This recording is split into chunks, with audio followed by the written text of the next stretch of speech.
एक बार की बात है। एक महानगर में मयंक नाम का आदमी अपनी पत्नी गौरी और बेटे गोलू के साथ रहता था। पिताजी, आप? हाँ बेटा, कल गौरी ने तो मुझे फोन करके बुलाया। अच्छा पिताजी, आराम कर लीजिए थोड़ा। पिताजी आराम करने अपने कमरे में चले जाते हैं, लेकिन मयंक गौरी के पास जाकर उससे पूछता है, गौरी, तुमने बाबूजी को बुलाया?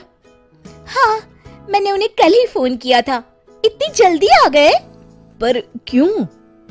गोलू को स्कूल ले जाना, लाना, सब्जी लाना, किराना लाना, पौधों में सुबह शाम पानी डालना, ये सब न तुम्हारे बस का है न मेरे। और इस महंगाई में नौकर रखना तो जैसे पॉसिबल ही नहीं है। हाँ, और नौकर पर इतना भरोसा भी तो नहीं कर सकते। हाँ, तभी तो। अब गोलू का ज्यादा समय दादाजी के साथ बीतने लगा। एक दिन मयंक ऑफिस से बड़े गुस्से में लौटा। ये टीवी इतनी तेज कौन चला रहा है? चौराहे तक आवाज जा रही है। और ये बीच कमरे में चप्पलें क्यों पड़ी है? रखने की तमीज नहीं है। मैं अभी हटा देती हूँ। तुम क्यों हटाओगी? जिसकी चप्पल है वही हटाएगा। बाबूजी, बाबूजी! अरे, ये बाबूजी की चप्पल गोलू ने ही पहनी थी, उससे छूट गई होगी। वो तो बच्चा है, बाबूजी तो हटा सकते थे ना। आप हाथ मुंह धो लीजिए, मैं चाय लेकर आती हूँ। ये लीजिए चाय। बाबूजी, ये आपकी चाय। तभी पीछे से गोलू दौड़ते हुए आता है और दादाजी के गले में हाथ डाल देता है। अरे अरे गोलू, बेटा जल ना जाए हाथ। राम गोपाल जी ने चाय का कप दूर तो कर दिया, पर झटका लगने से वो गिरकर टूट गया।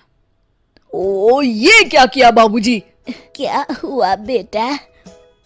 क्या हुआ? और तुम में तमीज है कि नहीं? बाबूजी को स्टील के गिलास में चाय देनी चाहिए थी ना। आप ठीक कहते हैं जी, आज से बाबूजी को स्टील के बर्तनों में ही खाना दूंगी। बेटा बहू का वार्तालाप सुनकर राम गोपाल जी की आंखों में आंसू आ गए और वो बालकनी में जाकर बैठ गए। दादाजी, आप रो रहे हैं? नहीं बेटा, मेरी आंख में कचरा चला गया है। इतना कह के वे वहां से चले गए। अगले दिन, बाबूजी, खाना लग गया है, खा लीजिए। अभी आया। डिनर में टेबल पर स्टील के बर्तन देखकर गोलू पूछता है, मम्मी, मैं इन बर्तनों में खाऊं? नहीं बेटा, ये लो स्टैंडर्ड होते हैं। नहीं, मुझे इसी में खाना है। आज बाबूजी को यहाँ दे दो, कल से उनको खाना कमरे में ही देना। खाना खाते समय गोलू नमक की डिब्बी उठाता है और राम गोपाल जी की प्लेट नीचे गिरकर टूट गई। बापूजी, आप भी हद करते हैं। प्लेट तोड़ दी, 2 दिन पहले ही कप तोड़ दिया था। आंसू छुपाते हुए वो सिर्फ पानी पीकर उठ गए और वहां से चले गए। अगले दिन मयंक ऑफिस जाने लगा। बेटा, आज तबीयत नासाज लग रही है, जरा डॉक्टर को दिखाते हैं। बाबूजी, आज तो एक क्लाइंट से मीटिंग है, लेकिन लौटते समय मेडिकल से दवाई ले आऊंगा। अगर असर नहीं हुआ तो कल दिखा लाएंगे। पर बेटा, हाथ पैर दर्द कर रहे हैं, बदन बहुत टूट रहा है। तो आपको कौन सा मजदूरी करने जाना है? पूरे दिन बस आराम ही तो करेंगे आप। राम गोपाल जी कमरे में चले गए। अरे सुनिए जी, पहले गोलू को डॉक्टर को दिखाकर लाइए। लगता है बाबूजी के साथ रहने से इन्फेक्शन हो गया है इसे। बेटा, जब तक दादाजी ठीक नहीं हो जाते तुम उनके पास नहीं जाओगे, समझे? पर पापा, स्कूल तो दादाजी के साथ ही जाना होगा। हाँ जी, आप दोनों को दिखा लाइए ना, तब तक मैं खाना बना लेती हूँ। ठीक है, मीटिंग फिर कभी रख लूंगा। और फिर वो अपने कमरे में चला गया। दोपहर का वक्त था। गौरी, खाना बन गया? हाँ जी। आज तो 1000 रुपए पर बीती। चलिए खाना खा लीजिए। गोलू बेटा, तुम भी खाना खा लो। हाँ मम्मा। बाबूजी, मैं अभी बुलाता हूँ। नहीं नहीं, उनको स्टील के बर्तनों में देकर आई हूँ, अंदर है। पर स्टील के बर्तनों में क्यों?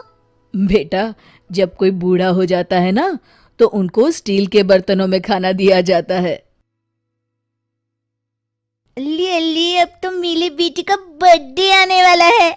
बोलो क्या चाहिए तुम्हें गिफ्ट में? हाँ बेटा, बोलो ना। माँ, पापा, मुझे स्टील के बर्तन चाहिए। स्टील के बर्तन? वो क्यों भला? वो इसलिए कि जैसे ही आप लोग बूढ़े हो, मैं फौरन आपको उन बर्तनों में खाना देने लगूंगा। फिर मैं और आपकी बहू आपकी ऐसी बेइज्जती ना करे जैसे आप लोग दादाजी की। ये कहकर गोलू रोने लगा। गौरी और मयंक उसकी बात सुनकर सन्न रह जाते हैं। मयंक जल्दी से कमरे की तरफ दौड़ा और बाबूजी के पैर पकड़कर बोला, बाबूजी, मुझे माफ कर दीजिए। बाबूजी को अपने साथ टेबल पर बिठाया और खुद ही उसे खाना परोसने लगा। शिक्षा: हमें अपने माता पिता का और बड़ों का हमेशा सम्मान करना चाहिए।